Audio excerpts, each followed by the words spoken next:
America versus Iran. America ஈரானை நேரடியாக தாக்கியிருக்காங்க. எப்போது 2 முறை தாக்கியிருக்காங்க. 2025 ஜூன் ஜூலையில் வந்து ஒரு ஒரு டைமில் வந்து பங்கர் பஸ்டர் போட்டு தாக்குனாங்க. அந்த டைமில் ஈரான் அதை ரிட்டாலியேட் பண்ணுறதுக்காக, ரிவெஞ்ச் பண்ணுறதுக்காக என்ன பண்ணாங்கன்னா இஸ்ரேலை வந்து அடித்தாங்க.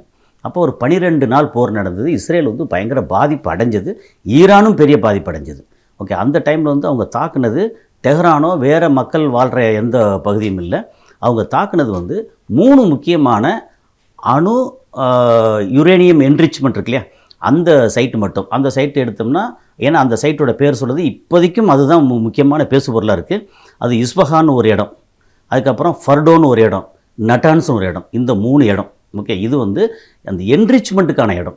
அது இல்லாமல் வேறு புஷேர்னு சொல்லி ஒரு இடத்துல வந்து பந்தர் அப்பாஸ் பக்கம் அந்த ஒரு இடத்துல அணு மின் நிலையம் இருக்குது.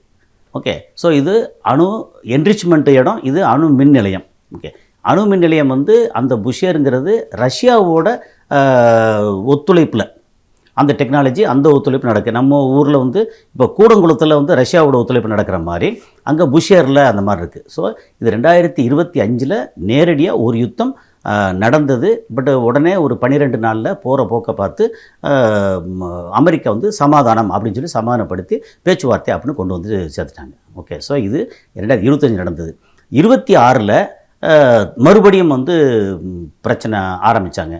அதாவது கிட்டத்தட்ட 11,000 to 12,000 கிலோமீட்டர் தாண்டி இருக்கக்கூடிய அமெரிக்காவுக்கு இங்கே ஈரான் மேலே, இந்த அரபு நாட்டு மேலே என்ன அக்கறை அப்படின்னு ஒரு கேள்வி வரும்ல. கண்டிப்பாக. ஆமாம், இப்போ இஸ்ரேலுக்கு வந்து ஒரு அக்கறை இருக்குது அப்படின்னா என்ன, இவங்க வந்து அடிக்க வர்றாங்க, இங்கே பக்கத்தில் இருக்கக்கூடிய ப்ராக்சிஸ் இருக்காங்கல்ல, இவங்களுடைய ஈரானோட ப்ராக்சிஸ் அப்படின்னு எடுத்தாச்சுன்னா, லெபனானில் இருக்கக்கூடிய ஹிஸ்புல்லா, அங்கே காசாவில் இருக்கிற ஹமாஸு, அப்புறம் இதில் ஏமனில் இருக்கக்கூடிய ஹவுத்தீஸு அப்படின்னா, அது போக சிரியாவில் கொஞ்சம், ஈராக்கில் கொஞ்சம் அப்படின்னு ஈரான் வந்து அவங்களுக்கு ஃபீட் பண்ணிகிட்டு இருக்காங்க.